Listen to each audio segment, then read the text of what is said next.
একসাথে থাকার যুদ্ধ।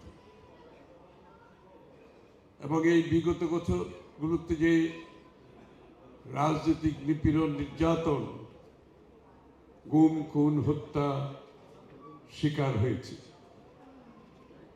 জেলখানায় চিকিৎসার অভাবে মৃত্যুবরণ করেছে, পুলিশের কাস্টডিতে মৃত্যুবরণ করেছে,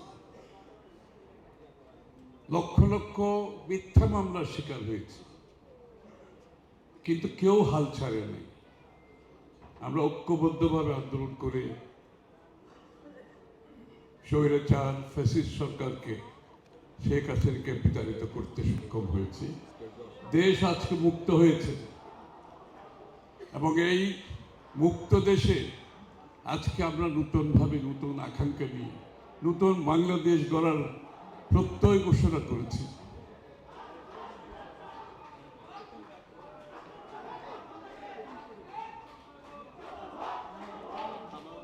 একটু স্লোগানটা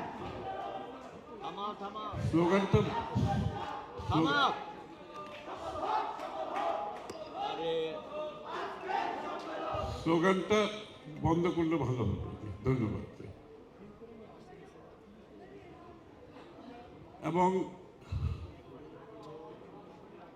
যেই স্বৈরাচারকে মুক্ত করার পেছনে আমাদের আকাঙ্ক্ষা ছিল যে জনগণের মালিকানা ফিরিয়ে দিতে হবে, এবং এই স্বৈরাচার কিন্তু সৃষ্টি হয়েছে, এই দৈত্য কিন্তু সৃষ্টি হয়েছে যে জনগণের মালিকানা ফিরিয়ে, জনগণের মালিকানা কেড়ে নিয়ে তারা জনগণকে বাইরে রেখে একটি রেজিম তৈরি করেছে, যে রেজিমের অংশ ছিল কিছু দুর্বৃত্ত রাজনীতিবিদ, দুর্বৃত্ত সরকারি কর্মচারীগণ, দুর্বৃত্ত ব্যবসায়ীরা, এদের মাধ্যমে একটা রেজিম তারা সৃষ্টি করেছিল। এবং এই রেজিম পরিচালিত হয়েছে রাজনীতিবিদ দ্বারা নয়, এই দুর্বৃত্তগুলো যারা দেশকে দখল করে নিয়েছিল। সেটা সম্ভব হয়েছিল শুধুমাত্র জনগণের ভোটাধিকার কেড়ে নিয়ে। তারা জনগণের কাছে দায়বদ্ধ ছিল না, জবাবদিহি ছিল না। এবং জনগণের একবার যখন ভোটাধিকার কেড়ে আপনি ক্ষমতা দখল করবেন, সেই ক্ষমতা থাকার জন্য, যাওয়ার জন্য, ধরে রাখার জন্য জনগণের বাকি অধিকার আপনাকে কেড়ে নিতে হবে। এটাই নিয়ম। কিন্তু আপনি যেভাবে ক্ষমতায় গেছেন, এটা থাকতে হলে আপনাকে জনগণের বাকি অধিকারগুলো কেড়ে নিতেই হবে, তা না হলে সেখানে থাকার সুযোগ নেই। আপনি গণমাধ্যমের স্বাধীনতা দিতে পারবেন না, আপনি রাজনৈতিক দলগুলোকে তাদের কার্যক্রম, মিটিং মিছিল করতে দিতে পারবেন না, আপনি মুক্তভাবে কথা বলতে দিতে পারবেন না। যার ফলশ্রুতিতে বাংলাদেশে একটা ভয়ভীতির পরিবেশ সৃষ্টি করা হয়েছিল। এবং সেই ভয়ভীতির পরিবেশ কিন্তু অনেকদিন কাজও করেছে। কিন্তু একটা সময় এসে জনগণের ঐক্যবদ্ধ প্রচেষ্টায় সেটাকে আমরা বিতাড়িত করতে সক্ষম হয়েছি।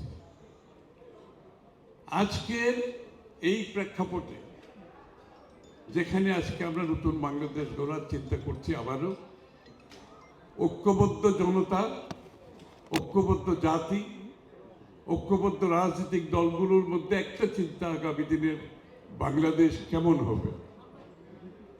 সেই জায়গা থেকে আমরা যখন জাতি একটা প্রত্যয় ঘোষণা করেছি, আকাঙ্ক্ষা চিন্তা করেছি, তখন কিন্তু আপনারা লক্ষ্য করবেন আবারও কিন্তু সেই ফ্যাসিস্ট, সেই স্বৈরাচারের দোসররা কিন্তু বাংলাদেশে আবার তাদের কার্যক্রম বিভিন্নভাবে তারা শুরু করেছে। কখনো বিডিএ, কখনো আনসারের বিদ্রোহ, কখনো আপনার সংখ্যালঘুদের বেশি, কখনো ওই যে বেবি ট্যাক্সি, ইলেকট্রিক ট্যাক্সি, ওগুলার মাধ্যমে, এবং প্রতিনিয়ত বিভিন্ন জায়গায় আক্রমণ, এইসবের মাধ্যমে দেশে একটি অস্থিতিশীল অবস্থা সৃষ্টি করার প্রচেষ্টা চলছে। আমরা যে ঐক্যর মাধ্যমে ফ্যাসিস্টকে সরিয়েছি, স্বৈরাচারকে সরিয়েছি, আজকের দিনে আবার সেই ঐক্য কিন্তু আমাদেরকে অটুট রাখতে হবে। আমরা জাতি হিসাবে ঐক্যবদ্ধভাবে অটুট রাখতে হবে একটা কারণে, সেটা হচ্ছে মানুষের, জনগণের আকাঙ্ক্ষা, প্রত্যাশা এবং জনগণের মালিকানা ফিরিয়ে দিতে হলে আপনাকে গণতান্ত্রিক অর্ডারে ফিরে যেতে হবে। যুদ্ধটা ছিল কিন্তু গণতন্ত্রের, বাংলাদেশের স্বাধীনতা যুদ্ধটা ছিল গণতন্ত্রের জন্য, ফ্যাসিস্টের বিরুদ্ধে কিন্তু যুদ্ধটা ছিল গণতন্ত্রের জন্য, জনগণের মালিকানা ফিরে পাওয়ার জন্য। আমরা সম্মিলিতভাবে, ঐক্যবদ্ধভাবে আজকে আবারও একসাথে কাজ করে আমাদের গণতান্ত্রিক অর্ডারে ফিরে যাওয়ার যে প্রক্রিয়া, তার জন্য সরকারকে, অন্তর্বর্তীকালীন সরকারকে সার্বিক সহযোগিতা করে যাচ্ছে এবং আমরা সেটা করতে চাই। আমরা সেটা করতে চাই এই কারণে, এই অন্তর্বর্তীকালীন সরকারের মাধ্যমে আমাকে শান্তিপূর্ণভাবে ক্ষমতা হস্তান্তর করে গণতান্ত্রিক প্রক্রিয়া যাওয়া ছাড়া আর কোনো পথ নাই। এই জন্য আমাদেরকে এই প্রক্রিয়া যাতে সুস্থভাবে আমরা চালিয়ে দিতে পারি, সেই জন্য আমরা একসাথেভাবে কাজ করতে হবে। আজকে কিছু ঘটনা ঘটছে, যে ঘটনাগুলো জাতির জন্য, এগুলো সুখবর নয়।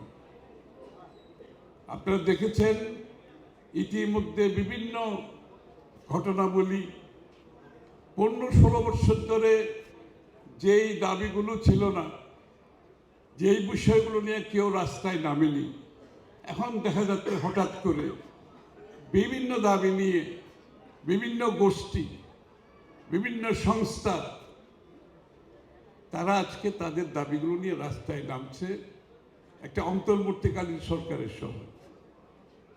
এবং এর পেছনে আমরা দেখতে পাচ্ছি আসলে দাবি দেওয়ার পিছনে, তাদের চাহিদার পিছনে একটা অন্য শক্তি এখানে কাজ করছে।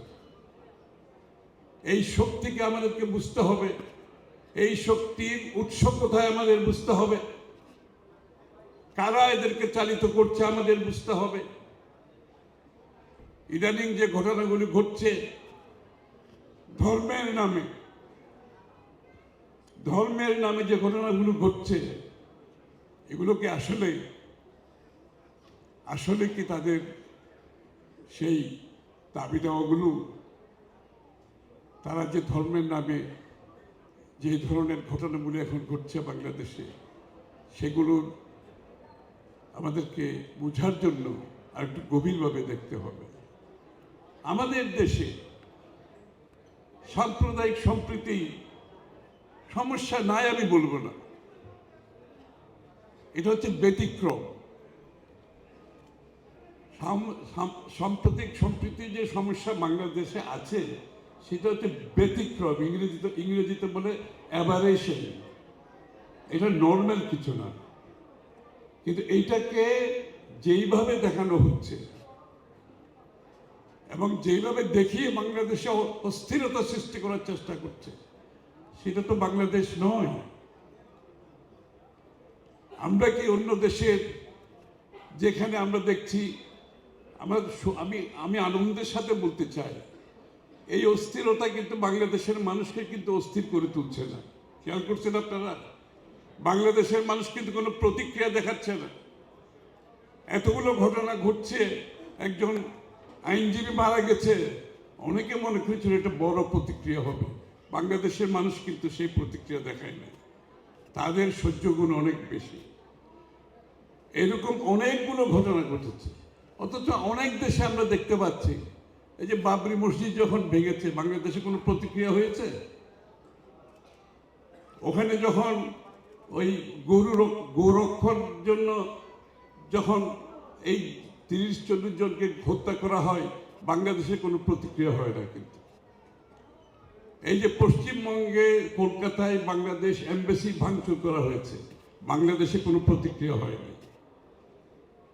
এটা হচ্ছে সুখবর, এটা হচ্ছে বাংলাদেশের শক্তি, এটা হচ্ছে বাংলাদেশের স্ট্রেংথ, যে অন্যরা যা করছে বাংলাদেশে সেটা করছে না। এটাই আমাদের শক্তি। এই বাংলাদেশে আমরা চেয়েছিলাম যে অন্যরা যেটা করবে সেটা বাংলাদেশে করতে দেওয়া হবে না। বাংলাদেশে আমরা সকল ধর্ম মিলে ঐক্যবদ্ধভাবে একসাথে শান্তিপূর্ণ বসবাস করার দেশ বাংলাদেশ। বারবার সেটা আমরা প্রমাণ করেছি। কিন্তু সাবধান থাকতে হবে, সতর্ক থাকতে হবে। এর মাধ্যমে আগামী বাংলাদেশ গড়ার যে আমাদের স্বপ্ন, আমরা যে ঐক্যবদ্ধ জাতি হিসেবে বাংলাদেশকে একটি অন্য জায়গায় নিয়ে যাওয়ার যে স্বপ্ন, সেটা যাতে বাধাগ্রস্ত না হয়। শান্তিপূর্ণভাবে গণতান্ত্রিক প্রক্রিয়ায় যাতে আমরা ফিরে যেতে পারি, শান্তিপূর্ণভাবে যাতে আমরা আগামী দিনে একটি গণতান্ত্রিক প্রক্রিয়ার মাধ্যমে, গণতান্ত্রিক নির্বাচনের মাধ্যমে জনগণের মালিকানা ফিরিয়ে দিতে পারি, সেইটা আমাদের মূল লক্ষ্য। এবং জনগণের মালিকানা ফিরিয়ে দিতে পারলেই তারা জনগণের কাছে সরকারকে দায়বদ্ধ থাকতে হয়, সরকারকে জবাবদিহি থাকতে হয়, যেটা বিগত দিনে ছিল না। যেই কারণে দত্ত সৃষ্টি হয়েছে, যেই কারণে স্বৈরাচার সৃষ্টি হয়েছে, যেই কারণে ফ্যাসিস্ট সৃষ্টি হয়েছে, সেটা আমরা আগামী দিনে বাংলাদেশে করতে দিতে পারি না। এবং এই জন্য আমরা এখানে যারা বসে আছি, আমরা কিন্তু সকলে মিলে দিনের পর দিন, মাসের পর মাস আলোচনা করে, নিজেদের মধ্যে বিতর্ক করে আমরা 31 দফা সংস্কারের প্রস্তাব জাতির সামনে তুলে ধরেছি। আমরা সবাই মিলে দিয়েছি।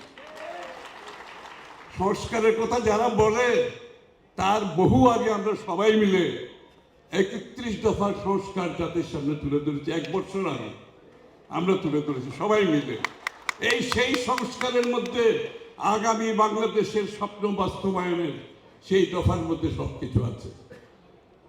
সেটা আমরা সকলে মিলে আগামী দিনে ইনশাআল্লাহ সেটা আমরা করতে যাচ্ছি। আমি একটা কথা বলতে চাই পরিষ্কার করে, যেটা আমরা বারবার বলেছি আমাদের দলের পক্ষ থেকে। তারেক রহমান সাহেব বলেছেন পরিষ্কার করে, আগামী দিনে নির্বাচনের পরে যেই সরকার হবে সেটা হবে জাতীয় সরকার, সেটা হবে জাতীয় সরকার। এবং সেই জাতীয় সরকার এই 31 দফা, সেই জাতীয় সরকার বাস্তবায়ন করবে ইনশাআল্লাহ।